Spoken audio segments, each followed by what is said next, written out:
Assalamualaikum warahmatullahi wabarakatuh. Jamaah yang dirahmati Allah Subhanahu wa taala, Rasulullah SAW mengajarkan kepada kita kesederhanaan.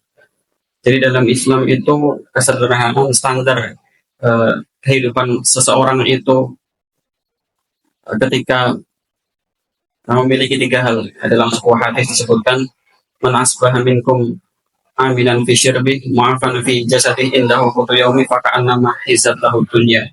Maka barang siapa yang pagi bangun dalam keadaan lingkungan yang aman, kemudian badan sehat, indahu qutu yaumi, memiliki makanan untuk dimakan pada hari itu, jadi nggak perlu nunggu punya stok makanan dalam sebulan, cuma memiliki makanan untuk dimakan pada hari itu, faka'annama hizat lahu dunya, maka seolah-olah dunia ditujukan kepadanya.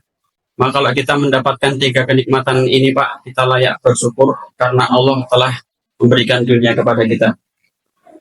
Kemudian salat dan salam semoga senantiasa tercurahkan kepada Nabi Muhammad Sallallahu Alaihi Wasallam, tentunya berkat perjuangan beliau, suri tauladan kita semua, sehingga Islam sampai kepada kita tentunya dengan izin Allah. Jamaah yang dirahmati Allah Subhanahu Wa Taala, Rasulullah Sallallahu Alaihi Wasallam bersabda, khairun nasi qarni summal ladzina yalunahu summal ladzina yalunahu.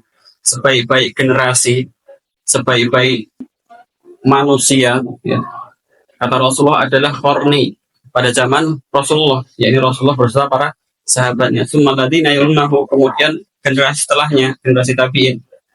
Summal ladzina yalunahu, kemudian generasi tabi'ut tabi'in. Jadi tiga generasi inilah adalah generasi yang terbaik. Jadi sebagaimana sumber air itu Pak, semakin air itu dekat dengan sumbernya maka semakin jernih.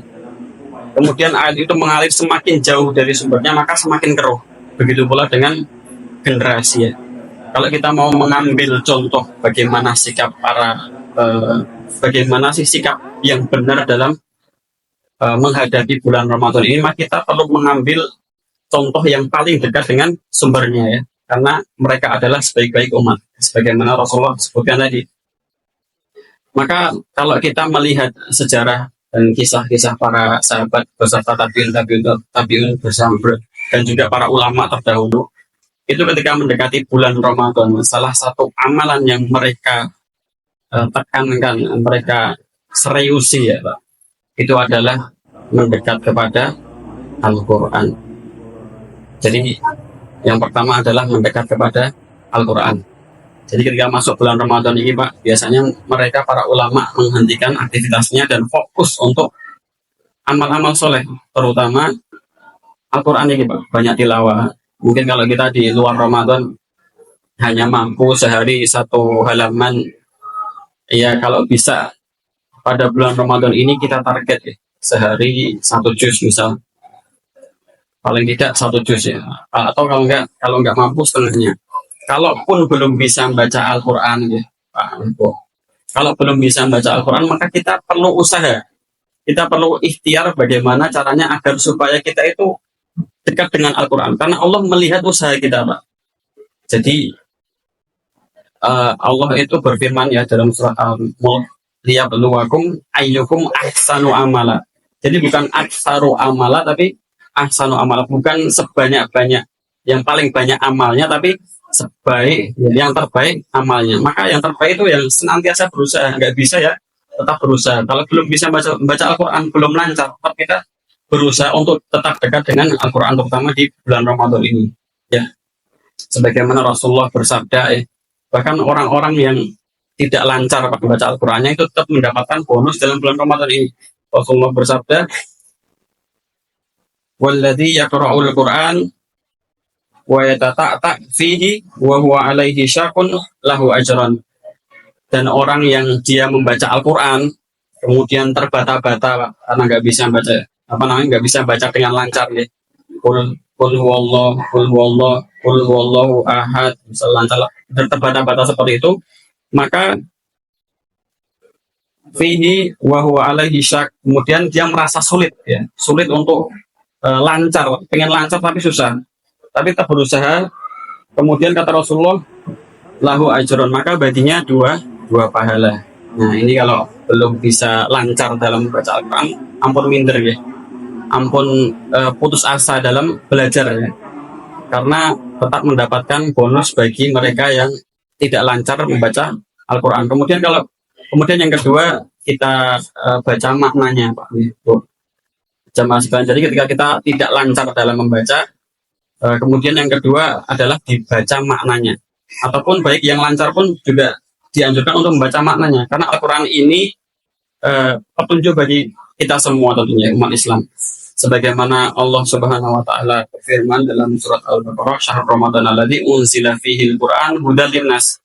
Petunjuk bagi manusia, wa bayyinatin minal huda, dan penjelas dari petunjuk itu, wal furqan, dan pembeda antara yang hak dan yang batil. Maka kalau lancar ataupun tidak lancar, membaca maknanya itu tetap penting dan perlu, karena di dalamnya mengandung petunjuk yang kita perlukan.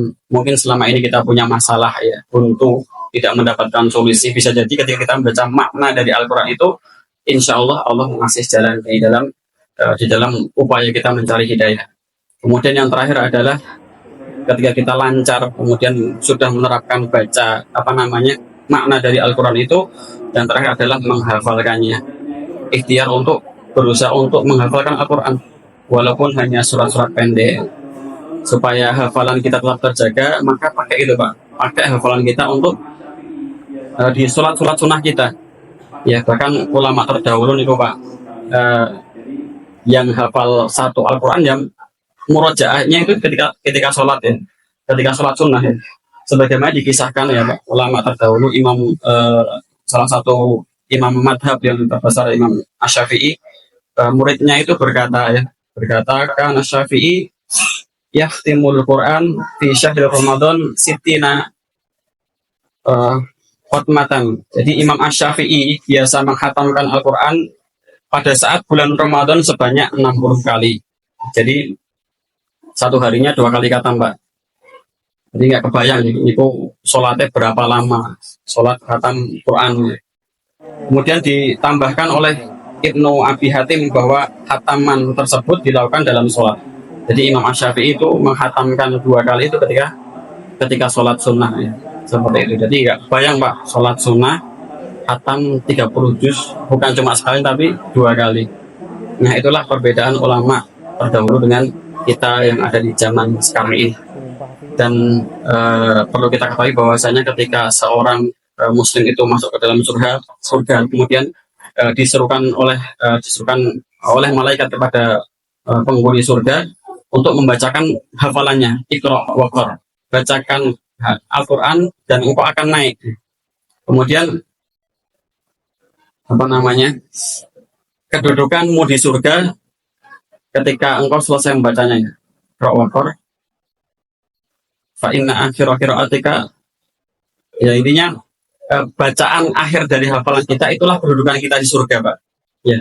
Jadi ini penting, kalau semakin banyak hafalannya ketika masuk surga, kemudian kita diperintahkan untuk membaca hafalan kita Al-Fatihah sampai Anas, kemudian ya naik terus, semakin banyak hafalan maka semakin tinggi derajat kita di dalam surga. Maka mungkin ini yang bisa saya sampaikan, semoga ada kebaikan yang bisa diambil. Kurang lebihnya mohon maaf. Aku qouli hadza, astagfirullah li wa lakum, wassalamualaikum warahmatullahi wabarakatuh.